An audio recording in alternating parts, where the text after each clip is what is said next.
Hello दोस्तों, स्वागत है आपका अपने चैनल नॉलेज कैप पर। और मैं हूं आपका दोस्त अंबर तिवारी और ये आपकी क्लास है जिसमें हम डिस्कस करते हैं आपको डेली वोकैबुलरी को। तो चलिए स्टार्ट करते हैं दोस्तों हम हमारी द हिंदू की डेली वोकैबुलरी को, जिसमें हम आपको डिस्कस करते हैं। तो ये जो वोकैबुलरी है ये आपके यूपीएससी सीएपीएफओ एग्ज़ाम के लिए, सीएपीएफ एग्ज़ाम के लिए, यूपीएससी सिविल सर्विसेज एग्ज़ाम के लिए, और साथ ही आपकी ईपीएफओ स्पेशली जिसको हम फोकस करके क्लास चला रहे हैं उसके लिए काफ़ी ज़्यादा इंपॉर्टेंट है। तो यदि आप हमारे चैनल पर नए हैं तो मैं आपको बता दूं कि नॉलेज स्काई पर completely free of cost courses जो है वो प्रोवाइड किए जाते हैं। सो दोस्तों चलिए स्टार्ट करते हैं हमारी आज की क्लास को। आज है 1 जुलाई 2020 और हम 1 जुलाई 2020 के 1 जुलाई 2020 के हम वोकैबुलरी को डिस्कस करने वाले हैं। तो हमारा आज का पहला वर्ड है that is the amnesty. Amnesty एक नाउन है और इसका मतलब होता है माफ़ी। एमनेस्टी क्या है? एमनेस्टी एक नाउन है और इसका मतलब होता है माफ़ी। यदि हम इसके मीनिंग की बात करें तो इसका मीनिंग होता है a decision by government to forgive people who have committed particular illegal act और crimes and not to punish them, है ना। तो एमनेस्टी किसके लिए यूज़ किया जाएगा? बेसिकली जब सरकार किसी ऐसे कृत्य को माफ़ करती है या ऐसे कृत्य करने वाले को माफ़ करती है जो कि गैर कानूनी है, तो उस केस में आप एमनेस्टी वर्ड को यूज़ करते हैं। यदि हम एमनेस्टी के सिनोनिम की बात करें तो इसके सिनोनिम्स होंगे फॉरगिवनेस एंड एब्सोल्यूशन, ठीक है। यदि हम इसके एंटोनिम्स की बात करें तो इसके एंटोनिम्स होंगे कन्विक्शन एंड सेंटेंस। और एग्जाम्पल की बात करें, the state has declared an amnesty for individual who pay their outstanding back taxes, ठीक है। तो एमनेस्टी का मतलब क्या होता है? माफ़ी। लेकिन ये उस कंटेक्स्ट में होती है जब सरकार एक बड़े लेवल पर क्या होती है, किसी लीगल एक्ट को माफ़ करती है।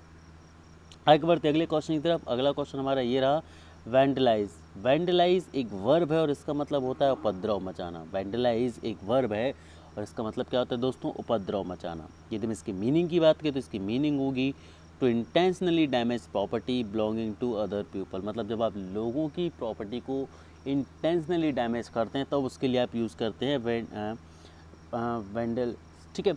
अब एक चीज़ आपको यहाँ पर याद रखनी होगी कि जैसे उपद्रव होते हैं जो है ना, हम सभी ने देखा था अभी बहुत सारे छोटे छोटे डिस्प्यूट्स हुए जिसमें पब्लिक प्रॉपर्टी को या दूसरों की प्रॉपर्टीज़ को आग लगा दी जाती थी या जला दी जाती थी। तो उस कंटेक्स्ट में आप इसे यूज़ करेंगे, मतलब अन्य लोगों की संपत्ति को जानबूझकर नुकसान पहुँचाना। यदि हम सिनोनिम्स की बात करें तो इसके सिनोनिम्स होंगे डिमोलिश एंड डैमेज। इसका हम एंटोनिम्स की बात करें तो इसके एंटोनिम्स होंगे बिल्ड और कंस्ट्रक्ट। यदि हम एग्जाम्पल की बात करें तो यहाँ पर एग्जाम्पल होंगे when I got back my car had been vandalised, ठीक है। चलिए आगे बढ़ते हैं। अगला क्वेश्चन आपका ये रहा, अगला वर्ड आपका जो ये रहा ये अंडरले, है ना। अंडरले क्या मतलब? एक वर्ब है पहली चीज़ तो, और इसका मतलब होता है निर्धारित। इसका मतलब क्या होता है? निर्धारित करना। जैसे मीनिंग क्या होगा? प्लेस समथिंग, है ना। कुछ ऐसी चीज़ आपको निर्धारित करना, मतलब कुछ जगह विशेष रूप से समर्थन या इससे बढ़ने के लिए। तो यदि हम इसके सिनोनिम्स की बात करें तो इसके सिनोनिम्स होंगे control, determine, manage and regulate. अगर हम इसके एंटोनिम्स की बात करें तो इसके एंटोनिम्स होंगे अबॉन्डन, लिबरेट, मिसमैनेज और नेगलेक्ट। यदि हम एग्जाम्पल देख लेते हैं ज़रा कि construction workers will underlay a support beam when the dropping floor in an effort to make it more secure. आगे बढ़ते हमारा अगला वर्ड है एमिकेबल। एमिकेबल एक एडजेक्टिव और इसका मतलब होता है मैत्रीपूर्ण या सौहार्दपूर्ण। एमिकेबल मतलब क्या होता है? मैत्रीपूर्ण या सौहार्दपूर्ण। यदि हम इसके मीनिंग की बात करें तो इसकी मीनिंग होगी characterized by friendliness and absence of discord. मतलब मित्रता और कलह की अभाव की विशेषता। मतलब जब जहाँ पर मित्रता बहुत अच्छी हो और किसी भी तरह की लड़ाई की गुंजाइश कम हो तो उस चीज़ के लिए आप एमिकेबल वर्ड को यूज़ करेंगे। यहाँ पर सिनोनिम्स होंगे कोडाइल, सिविल, कोर्टियस। और वही इसके एंटोनिम्स की बात करें तो इसके एंटोनिम्स होंगे अनफ्रेंडली या फिर हॉस्टाइल। इसके जो एंटोनिम्स होंगे वो क्या होंगे दोस्तों? अनफ्रेंडली या फिर हॉस्टाइल, ठीक है। आई होप चीज़ें आप सभी बच्चों के यहाँ पर बहुत अच्छे से समझ आ गई होंगी। यदि कोई भी डाउट है तो मुझे आप लोग एक बार ज़रूर लाइव चैट के थ्रू बताएं कि सर यहाँ पर डाउट है, और मैं उसे आप सभी के लिए क्लियर करूँगा। चलिए आगे बढ़ते हैं हमारे अगले वर्ड की तरफ। हमारा अगला वर्ड है डेन्यूड। डेन्यूड एक वर्ब है, इसका मतलब होता है वंचित रखना। किसी भी चीज़ को किसी चीज़ से वंचित रखने के लिए आप इसको यूज़ करेंगे, ठीक है।